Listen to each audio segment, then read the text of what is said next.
Hey guys, in this video I'm going to show you where to find promo code deals for Air India. If you find this video helpful, please drop a like and subscribe to my channel. In saying that, let's just jump straight into the video. Alright, so for this demonstration I'm going to open up my web browser on my Android device, and now in the Google search bar I'm going to type in Air India promo code, and then I'm going to hit search. And then once that has happened, you'll be brought to a whole list of different Google search results here. So if we scroll down, you can see different third-party sites offering different promo coupon deals.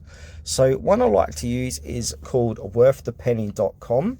These sites do change their promo code deals daily or weekly, so be sure to check them out at future dates as well, because you might find a bigger and better bargain. All right, so I'm inside Worth the Penny, and as it states here, today's best offer. I'm making this video on August the 22nd, 2024. So you can see this code has been used by 115 people with an 89% success rate.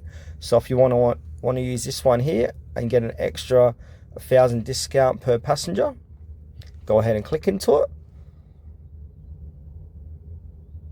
And then you want to click copy code and start saving at Air India. So go ahead and click on the link above. Now click on copy, and now paste this code at the checkout section of Air India to receive your discount.